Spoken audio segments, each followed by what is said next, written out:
Hello, everyone, and welcome to Who Touched My GCP project, where today we'll learn about the principal part of GCP audit logs.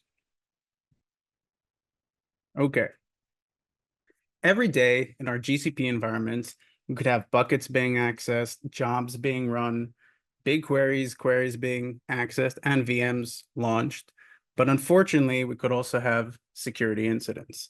Sadly, we could waste a lot of time, resources, energy, and possibly money on false investigations when we don't fully understand who did what and how. So in order to resolve this and possibly save us the time, resources, and money, it's critical for us to understand who touched our GCP project. So in order to do that, today, we'll go over some of GCP principles and logs, what have that are available, service accounts, and what are they used for, service agents and who uses them, workload identities and workforce identities, they're a solution, but to what and how are they used? And we'll talk about a few cases where GCP redacts some of the caller and IP identities. My name is Gavriel Fried. I'm a senior security researcher at Mitiga.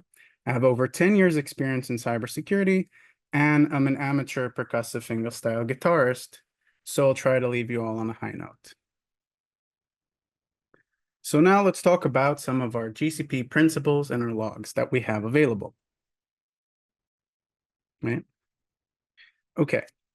In GCP, we have three main identity types. We have users, workload identities, and service accounts, where the workforce identities we mentioned previously are somewhat a hybrid between the users and workload identities, and our service agents are a form of service accounts.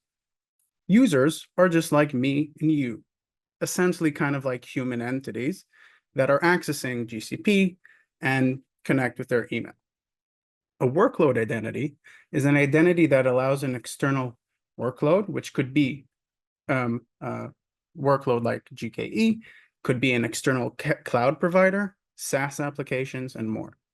And a service account is kind of a service-to-service identity that allows one resource to access another. In GCP, we have four main log categories which we could mention. We have service logs, which these are kind of used for standard output and error in our GCP environment. We have agent logs. These logs are coming from agents which we could install on certain GCP resources, like our VMs, and collect information from those agents about what's happening in that resource. Next, we have network logs, which these give us information about stuff like the VPC flow logs, the NAT gateway, and our firewall rules. But today, we'd like to focus on the cloud audit logs. Cloud audit logs tell us who did what and where. We could categorize these into two main sections. We have the admin activity and we have the data access. Admin activity is basically on operations of resources, on resources, but the data access is accessing certain data in the resources. An example for this could be we want to create a bucket called Super Puppies with a bunch of pictures of puppies and superhero costumes. So when we create this bucket, this would be under admin activity. But when we want to access the data there, the pictures, upload files, and more, this would be sectioned under the data access. And now we'll talk about a critical structure we have in our cloud audit logs. In our cloud audit logs, we have a section called the authentication.info. This tells us who did what and how did they do it. Key pieces of information we have here are the authentication method or identity used, their email address, a service account key, which we'll talk about later on in our service account section, if it was used, third-party authentication information, and delegation information, which is something we'll talk about later on with our service accounts. Now let's have a small look on what this section looks like. We could see some of what we mentioned in the structure. Additionally, we could see that in the structure, we have another structure called the service account delegation info. So let's step into that. The service account delegation info is used for impersonation chains of service accounts and service agents. We will talk more deeply about the subject in our service agent section and our impersonation section. But this structure kind of looks something like this. So now that we have the understanding of our essentially initial part is that we have 4 types of logs, 3 main identity types, and 2 interesting structures. So now let's talk about the service accounts we mentioned before. Service accounts are essentially an identity from like a service to service accessing a resource. This will allow us easily to basically have access without using like secrets and credentials for automated accounts. The way we could use this is, an example, is have an application on a GCP VM that would want to read files from Google storage, from a Google storage bucket. This way, the VM will use the service account to access the bucket. The way we could identify these service accounts is by the G service account email suffix. Now, there are 3 main types of service accounts. We have user-created, built-in service accounts, and Google-managed service accounts. The user, which are the user-created service accounts, are created by users or people who administer their GCP environment, and we could manage their key pairs. What are these key pairs? These key pairs are essentially the way our service account can authenticate and perform the actions they need, which are usually a JSON or P12 certificates. We have built-in service accounts. The built-in service accounts are essentially a kickstart to some services. Now, for an example, the default compute engine service account. When we're enabling the service account of the compute engine, which is the VMs in GCP, Google will create a default service account that will help us kickstart this service. The key pairs for this service account are managed by Google. Additionally, we have Google managed service accounts, which we will get to later on, which are our service agents. These are managed by Google for managing certain services and are for service functionality. So how can we access these service accounts? We have 2 methods. We have something called an activation and something called an impersonation. When we're activating a service account, we're essentially authorizing our G-Cloud or other tools to use the service account credentials, and effectively, we're kind of logging in as this service account. Now, once we do this, how can we do basically this logging in? We could use G-Cloud auth activate our service account, enter our key, and then we're kind of logged in as this service account. This is what I'd call a bad impersonation. But let's talk about service account impersonations. A service account impersonation allows us to delegate permissions to a service account to act on our behalf. This could be used so a service account could access resources which we might not have access to, and this will also help us delegate different permissions. So what happens, as we could see in this case, a user will impersonate a service account which has certain permissions to a resource, and that service account will access the resource on our behalf. Now, why would we want to use impersonation? We have legitimate use cases, malicious use cases, and 2 forms of impersonation. A legitimate use case could be to delegate and manage our access. We don't want all our users to have access to everything in our environment. So we could give certain service accounts, certain permissions to access certain resources. We could also use this for automation. As we mentioned, we could have it onto an app, which is on a VM to have automated tasks that could impersonate service accounts to access resources. And we could also use this for external services that we'll talk about in our workload identities to access our GCP service account resources. But malicious use cases could be, for example, data exfiltration, because a service account might have certain permissions to get certain pieces of data and exfiltrate them. It could also be used for privilege escalation, because the service account, again, might have higher permissions, and a user who has less permissions could essentially impersonate the service account. And we might consider this a covering tracks thing, because we might say, okay, a service account is essentially something legitimate in our environment, so it's okay. Now we have 2 forms of impersonation. One of them is the service account activation, which is what we mentioned previously, and the second is a specific invocation. Specific invocation, which is the form of impersonation we mentioned, gives us temporary access to do specific actions for this service account. This is also supported by delegation chains, which we will mention later on. And for this, we will need a role called service account token creator role. Now, why do we need this role? Because what happens when we have a specific invocation impersonation is we essentially are creating a GCP access token, which gives us access to the resource, which is in this case is the service account that could then act on our behalf. So let's try to understand how we could see these things in our GCP logs.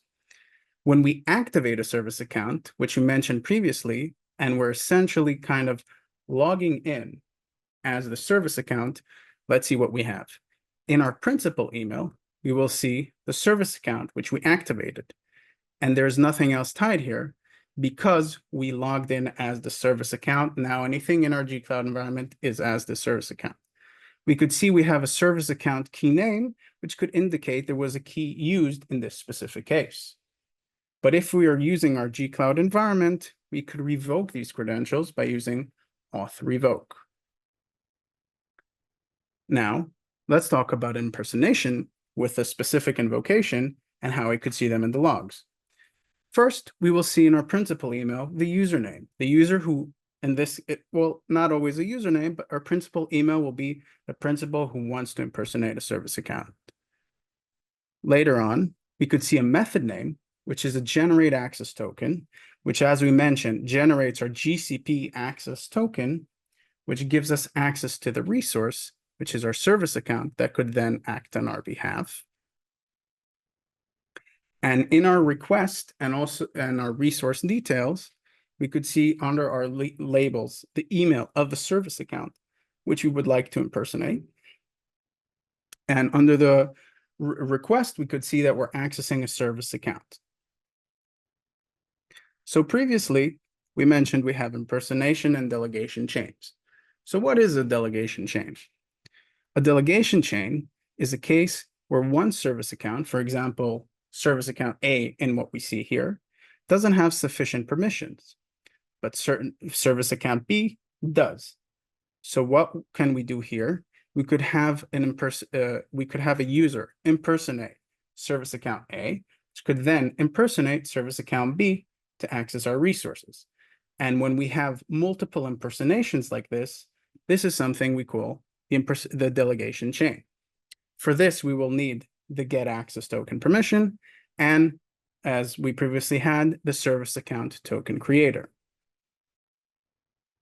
Let's look at a delegation chain in the logs. For example, here we could see someone who wants to list our buckets, and we could comma separate different service accounts to have a full delegation chain. So we start by looking at our authenticationInfo principal email, which is the user that essentially in this case had a delegation chain activated. Under our identity delegation chain, we could see all the service accounts we want to impersonate by the order we have. So in this case, the user will impersonate service account 1, which will then impersonate service account 2, which will then impersonate service account 3. Now, once we already have a delegation chain, let's see how this looks in our log for after the chain happened. We could see a principal email, in this case, service account 3, which performed an action on a resource. But this will be the last service account in the delegation chain, because that's the one that had permissions to the resource. But an interesting key point here is we could see the full chain of the delegation and the impersonations in our authenticationInfo service account delegation info, which we mentioned in our first section. But what we could see here is that our last section is the actual invoker. So we see the list in a reverse order. In a delegation chain, we will also see a generate access token operation from each entity in the chain, creating an access token for the next one. But sometimes we could see an operation happen, and we're not sure if our user is about to create a delegation chain, or just a specific impersonation. Now, these are things which were critical for our investigations because we saw we could trace a full delegation chain to the original invoker in case of an incident. So what can we do? We could look at our permission scope. In our permission scope, when we're having an impersonation, we could see under our authorization info, which gives us the permission scope, the permission of get access token under the method, which we already mentioned, which is generating our token. And then in our identity delegation chain, we only see one user, which is essentially the impersonator, because we had a single impersonation. But when we have a delegation chain, we could see that our permission scope has now changed to implicit delegation, which this means if we see a generate access token method, and we see implicit delegation, we will know we will have a few service accounts running here. And then in our metadata identity delegation chain, we could see all the service accounts in the delegation chain for this impersonation. So now I'd like to talk about the curious case of the GCE default service account. As we mentioned before, Google has built-in service accounts. These service accounts, for example, on our Google Compute Engine, are basically our kickstart for the service. Now, Google allows us to attach a service account to a VM or a compute engine to access certain things. Now, what I think would happen is that if we attach a service account to a compute engine, what I would be able to see is the attached service account accessing the specific resource. But something we noticed is very unusual, but this is how it works. The default behavior is that our default compute engine service account is actually part of an impersonation that impersonates the service account which is attached to the VM. So this is another key indicator in case we're having an investigation, because we might think that there's something fishy going on, but we know this is the default behavior. And in some cases, we might see that our default compute engine might mean that the service account operating in this specific case might be attached to a compute engine. So now that we wrapped up our service accounts, we understood we could use them activation, and we could use them through impersonation. We saw what are identity delegation chains and how we could identify impersonations in our logs. And we also saw a curious case of what happens when we have a default service account attached to a compute engine. Now let's talk about service agents. Service agents, they're essentially, they act on behalf of specific services in Google, and they're used for internal GCP processes. Now, their actions are logged for transparency for us to understand what's happening. But we mentioned before, we have keys and specific actions. So their keys and roles are managed by Google, and they are configurable on our project. Now, what happens with a service agent? It's essentially a service agent in Google's environment that has access to a resource, which is our project. An example for the way we could identify a service agent is, sorry about that, is service project number under a G service account. But if we have like a service prefix, we can understand it's a service agent. Now let's talk about the small difference between service accounts and service agents. Now, the service agents are completely managed and owned by Google, and they're tied to specific projects and services, while service accounts can be used on multiple projects. The role assignments for these service agents are completely managed by Google and assigned by Google, and they're binded to a customer project. Now, our role names for the service agents end usually in a service agent suffix. An additional point here is that we cannot impersonate service agents because, again, we said there is no key or something we could use. A key point here is also that we are, for some reason, allowed to remove roles and add roles to service agents, but Google says that we shouldn't do this because it will break things. So let's try to identify these service agents in our logs.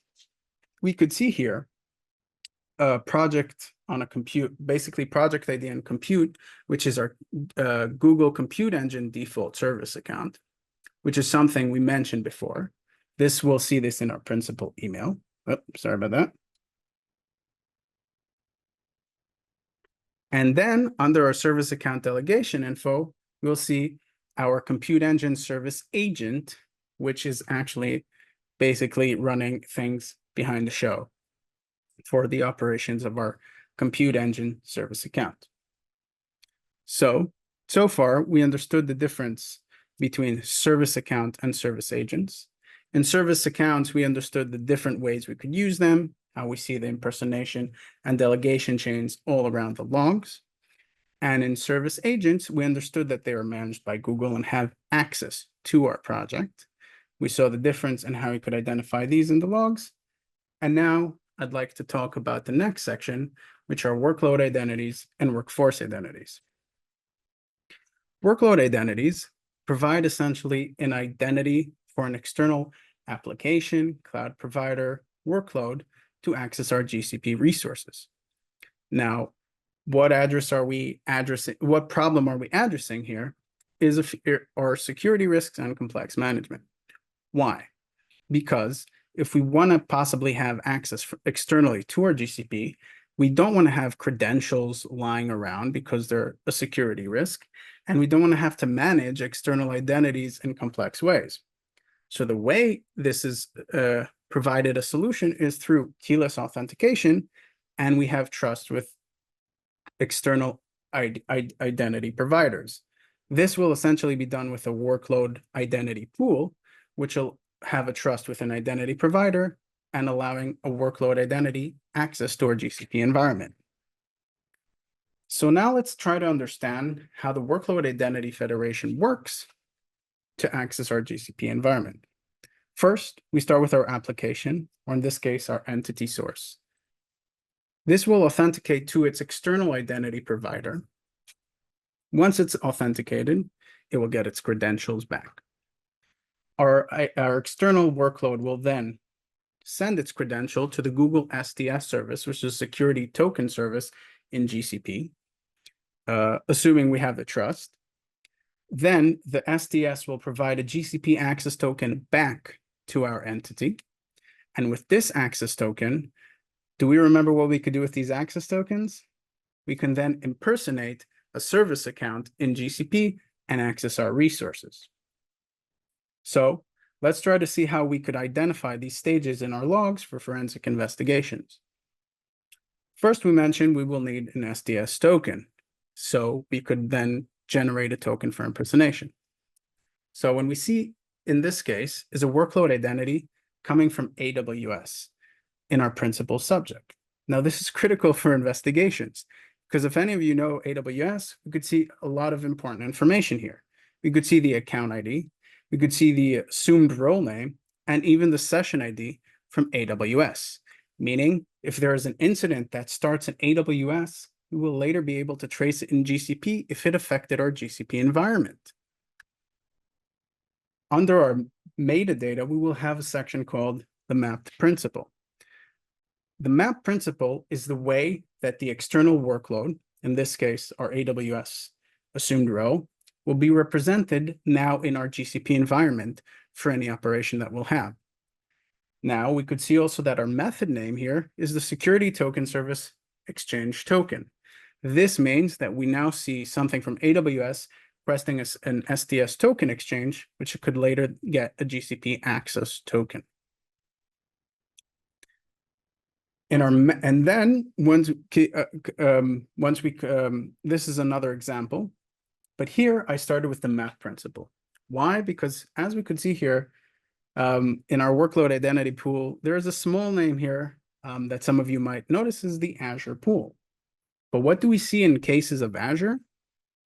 In Azure, we will get an object ID, in this case of a managed identity, which is also very crucial for forensic investigations, because as we know, we could have managed identities in Azure, and all of these identities have their object ID. So if something happens in our GCP environment or Azure environment, we could identify and link the two, which is really cool. So now, once we have our SDS token, it's time for us to generate a token for impersonation. What we could see here is our mapped GCP, in this case, the external AWS identity we mentioned previously in our principal subject. Then our method is the generate access token, which we already know, to get a GCP access token for the resource, in this case, our service account. And under our request name, we will see a few cases of the service account we want to impersonate, and in our resource name, even the service account ID. Something I noticed in GCP logs, sometimes we will have an ID, sometimes we'll have the name. So it's very crucial to understand in what cases we'll have an ID, because sometimes, for example, when deleting certain stuff, we will have the ID and not the name. So once our workload identity has authenticated, got its SDS token, and got its token to impersonate the service account, let's see what happens with the impersonated operations. In this case, we will still work with our AWS external identity. In our principal email, we will see the impersonated service account. But under the service account delegation info, we will see a principal subject, which is our mapped identity from before. And here we could still link it to the account, assume role, and session ID. So if we see an operation happening under a service account and we're suspecting an attacker in AWS, we could possibly see it in case of an impersonation. Now let's talk about a small section in GitHub. GitHub has a thing called GitHub Actions. GitHub Actions allows us on certain events like push events to trigger certain things to like spawn VMs in our GCP environment. So if we had an impersonated case, an impersonation of a workload identity coming from this GitHub action, let's see what we have here. Our principal email will be the impersonated service account. And as we could guess, our mapped identity will show something really cool here. We'll actually see the full repo path from GitHub. So this is also cool in case we have an attacker who had access to our GitHub environment accessing GCP. So this way we understood how workload identities work, how they authenticate, the sections they have, and what we could identify in the logs for external providers and SaaS applications. So now let's talk about Google Kubernetes Engine Workload Identity Federation. A small thing we need to mention first is that Kubernetes has service accounts, and so does GCP. In Kubernetes, our service accounts are local to the cluster. They authenticate within their cluster, and their permissions are through Kubernetes RBAC. In GCP, our service accounts, which we already know, are part of a project. They have access to resources and the clusters in GKE. They're run by IAM permissions, and we could map them to workload identities. But if we want to access our GCP resources through Kubernetes, we will have to do the following. We will have to bind our two service accounts. So what is binding? When we're binding, we're essentially connecting identities to resources, which allows us to have certain roles and permissions from one identity to a certain resource. We could use this for general policy, IAM policy binding, for accessing resources, granting IAM permissions, or integrations like Kubernetes. The use case for the GKE workload identity, what it does is it links our Kubernetes service account to our GCP service account, which allows us to have simplified actions, permissions, and access control because they are linked one to the other. So how do we essentially perform this binding between the KSA and the GSA? On Google's side, we'll have to have a gcloud operation that says we're adding an IAM policy binding. We're giving the role of a workload identity to our KSA within the Kubernetes namespace and the Kubernetes service account name, and which Google service account we want to bind it to. On the Kubernetes side, we'll have a kubectl, which will tell basically the Kubernetes service account in the namespace, which Google service account it needs to later on be linked to. So that is how we basically bind them through the commands. How does we could see this in the logs? We could see a method of a set IAM policy. We could see our binding members, in this case, with a role of workload identity, Kubernetes namespace in the Kubernetes service account. We could see our resource is the GCP service account we want to impersonate. And an important thing is the binding deltas, which means if we're updating a specific policy and we're adding just another Kubernetes service account, we will see under our binding delta the diff of who we currently added to the binding. So how does it work? Our workload will talk to the GKE metadata server with a token request. It will then intercept this request and get a Kubernetes JWT token from the Kubernetes API server. It will then take this JWT, pass it over to the STS to get a GCP access token, and then it will get a federated token to our Kubernetes entity. So we understood how it works and how it authenticates. Now let's talk a little bit about Workforce Identity Federation. Workforce Identity Federation is essentially allowing like workforce, which are users, regular human entities, to access our GCP resources, even though if they're not part of our GCP.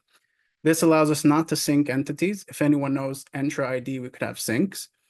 And we don't have to manage duplicate identities. This is through single sign-on with workforce identity pools, which is again with a trust with an IDP. The way this works, I'm sorry, I'm kind of rushing now, is our workforce identity will log into its SSO via different methods. It will then get its response token, send them to the Workforce Identity Federation node, which will then bring back the credentials upon validation, and then our user will have access to our GCP environment. The way this looks in the logs is we will just see in this case a username and a domain from the external user. In some cases, it might be an ID. It depends on the IDP protocol. A short quiz, because we're kind of running out of time, is, yeah, okay. What we see here is an operation of a service account, but we see the principal subject here is something with an SVC ID Goog, which in this case is our default Kubernetes service account, which is binded, which we mentioned before. So this is how we would identify a GKE workload identity in our logs. Now let's quickly talk about cases where Google removes some IPs or identity. In BigQuery, sometimes cross-project access between different domains, we might have redacted information. Caller emails may be redacted on cloud virtual networks. And if we have a compute engine without an external IP, we might not have an IP. The way we could identify this case in the logs is we could see our request metadata with a GCE internal IP, which means we have a compute engine that does not have an external IP address. So in order to sum this up, we now understand that we have different identities, different logs, service accounts, service agents, workload identities, GKE workload identities, and workforce identities. With this information, I'd like you tomorrow to check your logs, see who did what. In a week from now, try to investigate an incident. Is the origin coming from an external cloud provider? Is it coming from a SaaS, or is it coming from your environment? And in 1 month from now, try to write detections to find interesting things on GCP based on your environments, your roles, and what you know in your logs. But if there's one thing I could have you all take away with today is, once we understand the principles, we can easily investigate and understand who touched our GCP project. So first, a short thanks to Kat Traxler, who helped me with the service agents validation on the presentation. And thank you all for joining my talk today. Sorry if I had no time for questions.